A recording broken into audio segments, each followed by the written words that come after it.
thing doesn't help with sun glare. Yeah. Sunglasses on.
I might do service in like 10 minutes. We're going on the cruise, on the Goodtime cruise. Who wants one?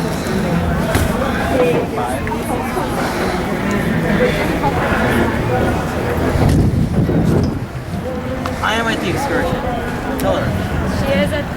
He is at the excursion. See, I'm here. I don't have my camera. I don't have my camera. Because I forgot. I'll have someone take a picture and sit, and I'll send it to you. I'm not lying to you. Okay.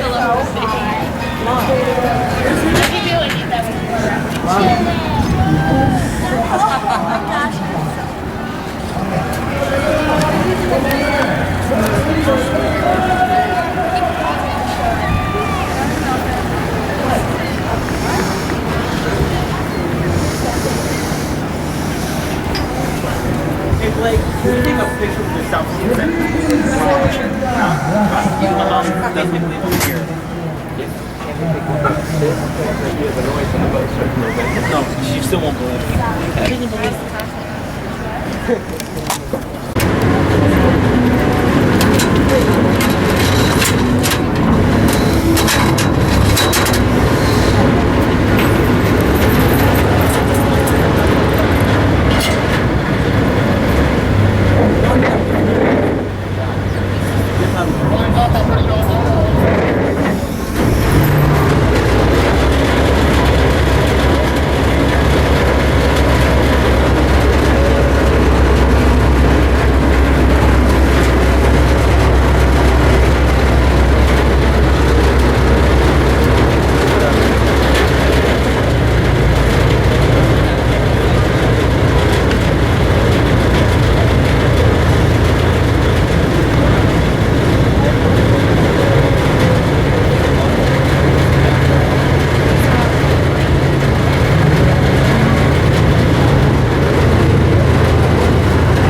to welcome you aboard the Goodtime 3.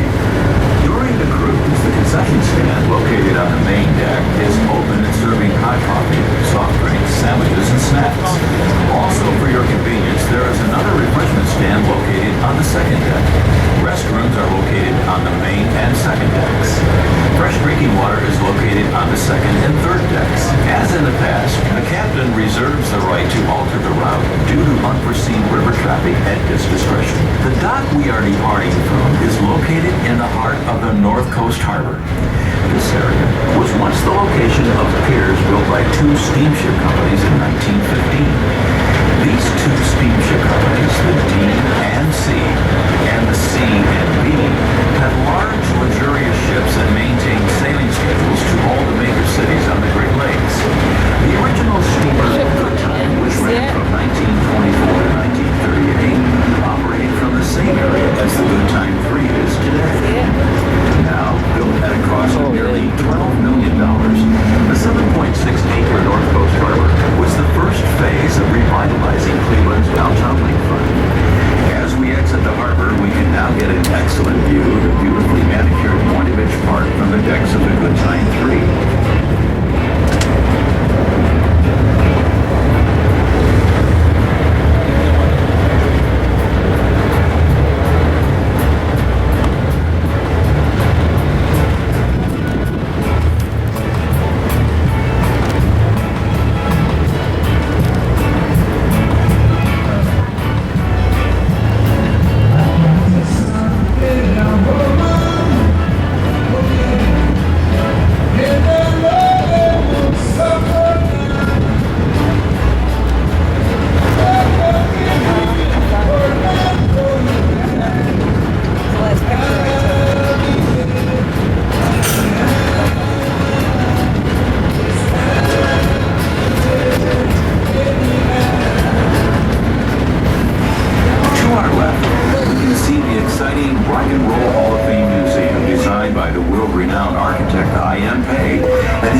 Ship worked on the Great Lakes for 55 years and is now permanently moored at the Floating Maritime Museum. Also in front is the Cleveland Browns Stadium seating 72,000 fans.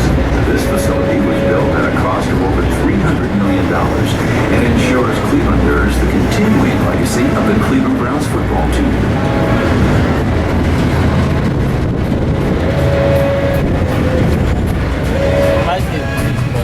Way better.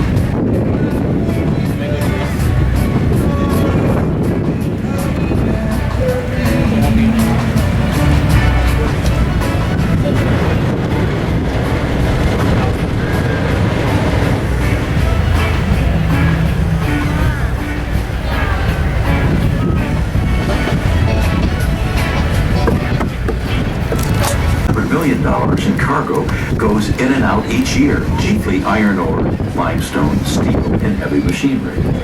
When the Seaway opened in 1959, one of the routes of the Goodtime carried city officials I can't even.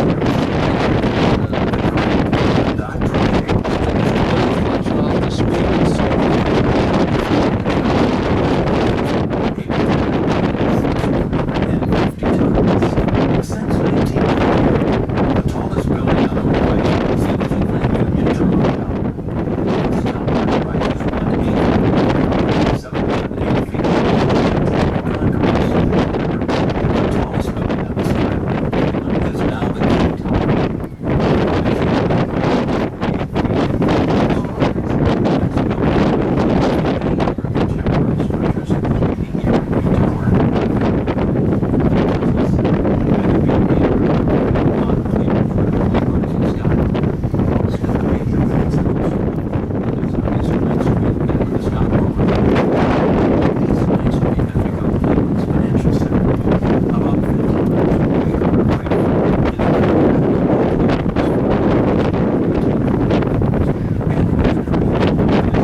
To see anything on here?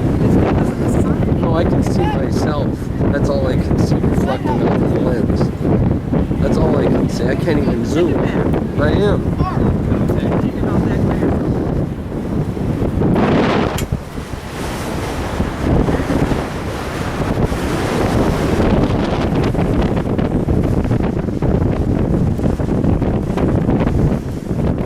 No, my other one is in the sun.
founded the city in 1796.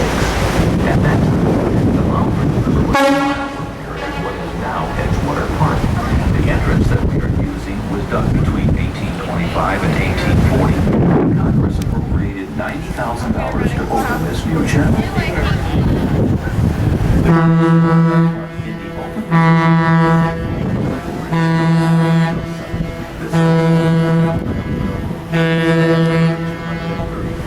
and is no longer in use. Now the area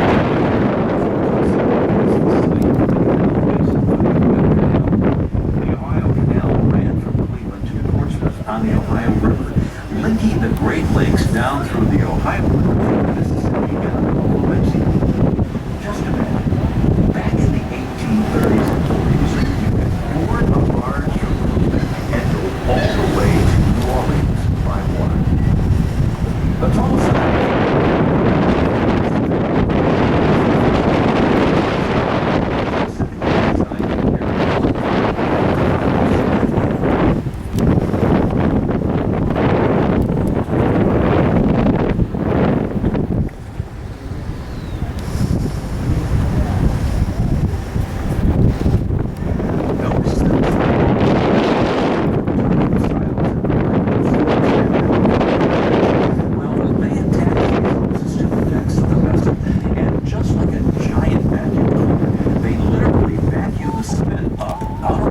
and into the waiting silos.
At a good time price.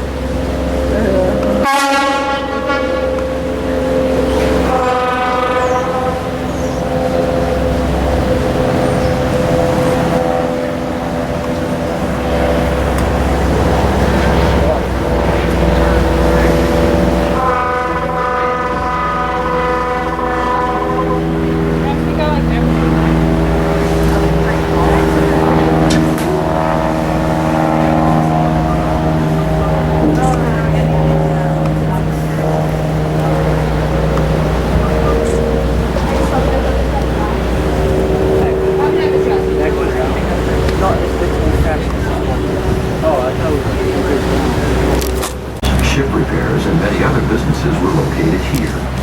Passenger steamers departed from here to all points on the Great Lakes. Plans now are to convert 20 acres of this East Bank into a new neighborhood. The developer, the Wallstein Group, will head this bold new project. The bridge high above the Main Avenue High-Level Bridge is more commonly known as Lakeshore Boulevard Bridge, Memorial Shoreway Drive Bridge, or Route 6, 2, and 20 Bridge. This bridge was built in 1939 and spans the the flats really. I haven't been down here since I took you down. 100 years ago, The Nautica's not even over here anymore. This is where you used to get on for it. I wonder if it's not even working anymore. This was the trademark of Cleveland as a diverse, hard-working, blue-collar city. Today's blend of recreation along with its industry now gives the That flats Waterfront its used to be a vitality. fish restaurant. The grassy area Fridays where there used to be a Fridays is and now over there. It was here at the water's edge Moses Cleveland first set foot on the Western Reserve, having been commissioned by the Connecticut Land Company as the head of a band of surveyors in 1796. Also to our left, the revival of interest in living downtown can be seen with the construction of the Riverbend condominiums and the new Crittenden apartment building. The RTA rail system, linking Cleveland's lakefront with the flats, can also be seen running along the riverbank at this point. The bridge to our right front is the Baltimore and Ohio Jackknife Bridge, number 463. This bridge was built in the upright or open position, taking 2 years to build at a cost of $5.5 million. It was built in 1956 and spans the river 229 feet. It is no longer in use. To our right, we have the old powerhouse built in 1892 to generate power for one of the first streetcar lines in the city and was used continuously until 1926. This beautiful old building has been renovated to accommodate shops, restaurants, game rooms, and office space. Hundreds of yards of boardwalk have been built alongside the old powerhouse. The modernistic building to our left is the former Van Duzer Art Studio.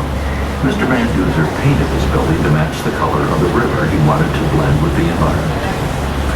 The little log cabin partially hidden behind a tree on our left front was built by the Women's City Club during our bicentennial in 1976.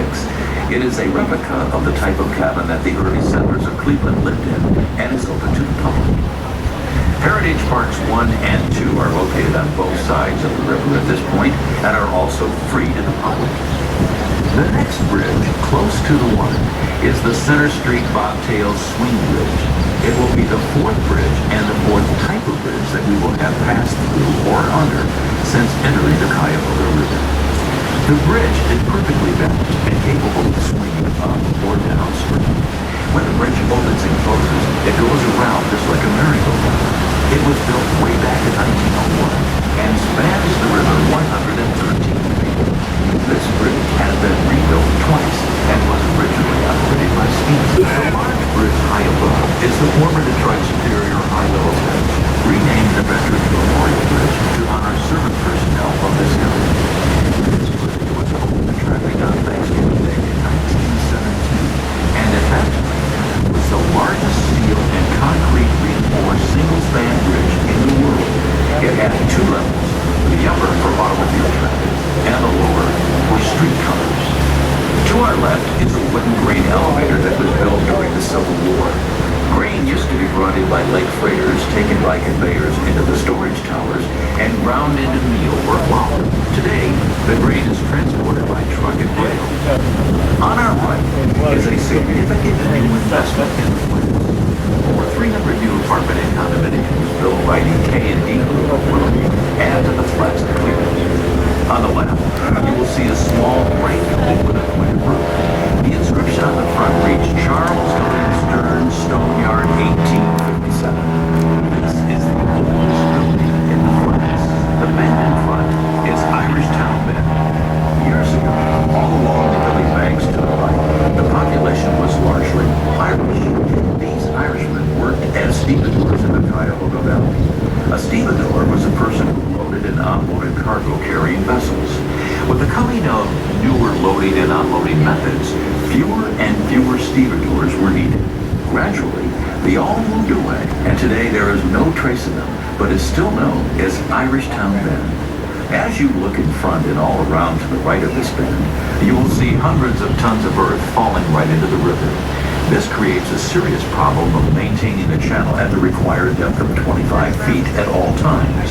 The channel must be dredged 24 hours a day, 6 days a week, 4 to 6 months out of the year to keep it deep enough for the loaded ships to pass. On your left, please notice the steel wall that holds the earth from falling into the river. When built, this cost the city and the government approximately $1,000 per lineal foot. Eventually, they will have the entire 6 miles of the river lined with this expensive piling. This will eliminate a great deal of the dredging, and in a few short years, will pay for itself.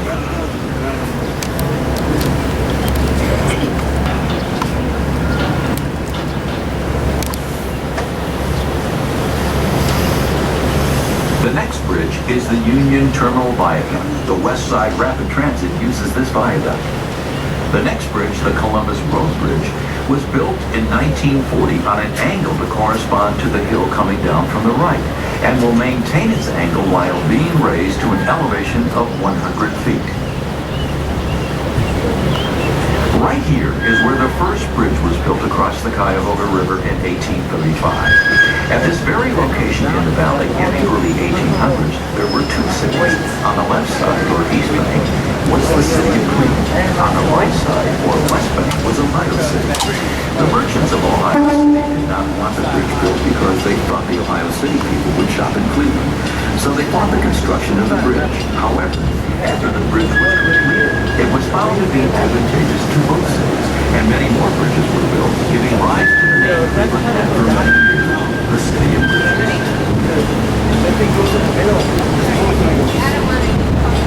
Up to the right, after passing under the Columbus Road Bridge, we can see the Grove Court condominiums. This unique complex offers 44 suites with no two being alike. The old red brick building on the left was once used as a stable by monks and is well over 100 years old. For years, this was the home of the Pipeline Development Company, where fittings were designed and manufactured for the repair and maintenance of pipelines all over the world. Look up and see the tower from the decks of the Goodtime 3.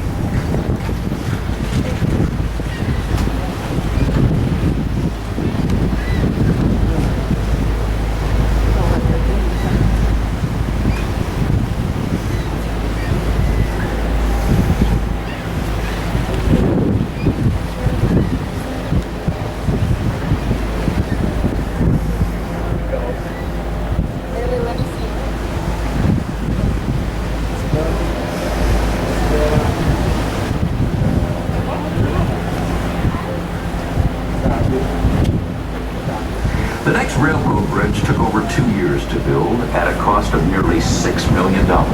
It was built in 1953 and spans the river 200 feet. Once run by it is now private and serves the local area. On our left, we see the dock and cement silos of the St. Mary's Cement Plant. These two silos can store up to 15,000 tons of powdered cement. On our right, we see the former Alpha Precast Corporation, now owned by the United Ready Mix Corporation.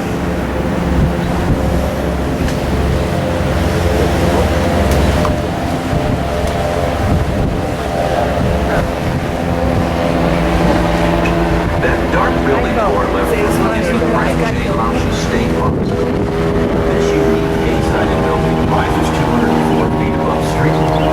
This building is a leader in energy conservation for this area. The Boulevard-style building with a curved wall is the new federal courthouse, named in honor of the late former Cleveland mayor and federal judge, Carl B. Stokes. Now is the time to have your cameras ready. We will get an excellent view of the terminal tower framed between two bridges. The first bridge is a railroad bridge. The second is the Carter Road Bridge, built in 1940.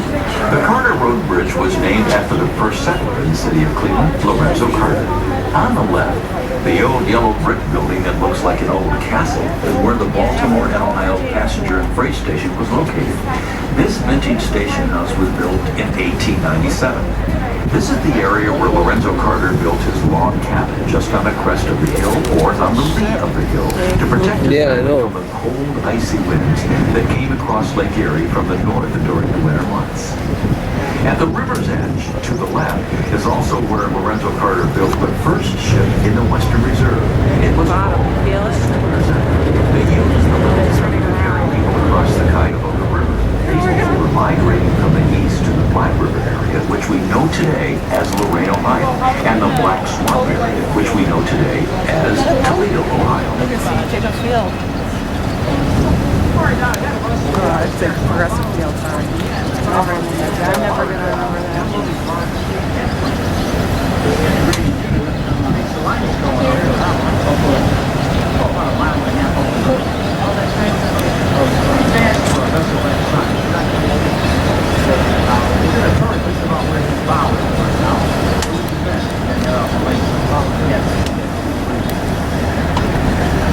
On the right, after passing through the two bridges, we see the former G&W shipyard, now owned and operated by the Great Lakes Towing Company. Among their many services is the repair of large ships above the waterline, the manufacturing of parts for large ships, and storage for many small boats.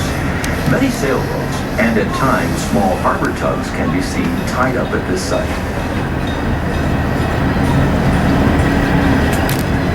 On the left is the site of the nationally known Sherwin-Williams Paint Company, which incidentally was founded right here in Cleveland in 1866. That's the one who works there. The new building on our left is their new Research and Development Center.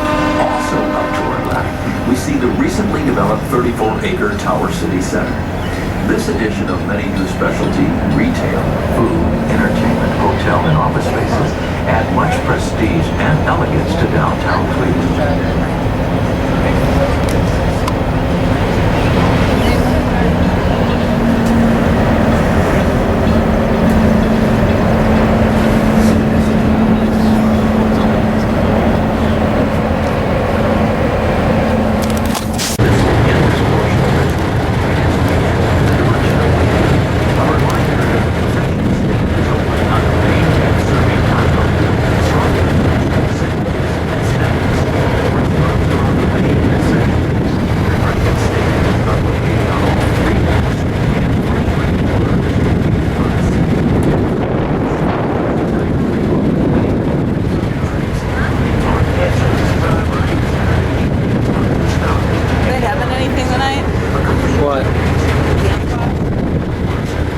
What?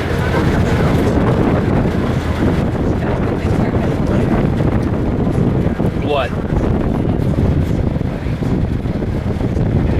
Oh, 18th. The 18th. The Nautica does. I don't even know where. I don't see it on the waterfront. No, they have. Get the I think it does. I think the Nautica has a gas camera.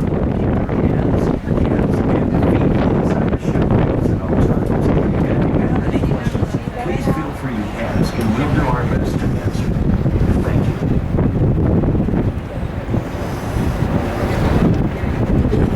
That feels good. That's good Pepsi, huh?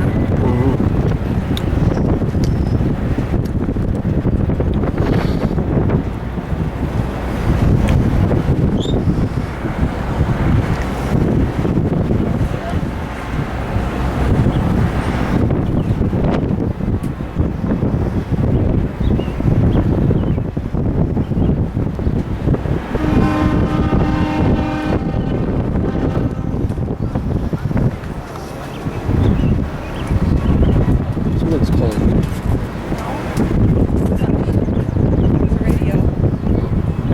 I can't get a prescription on. Oh, I do.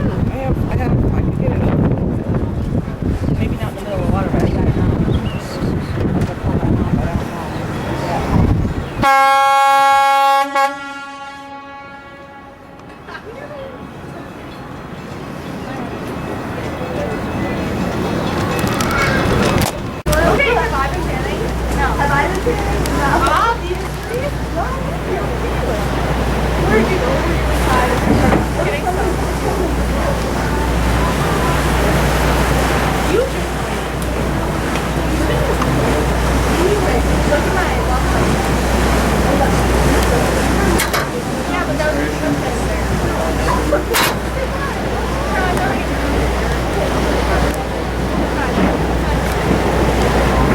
Man, this is frustrating.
dark spot space kind of, but it could be like on the inside.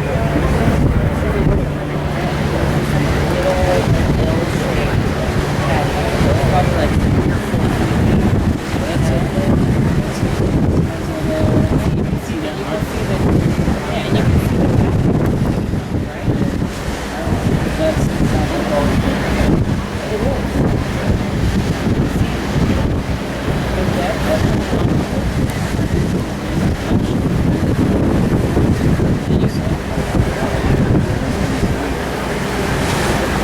See, it's the next one. It's really, really dark. It's really dark. That's it.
Geico.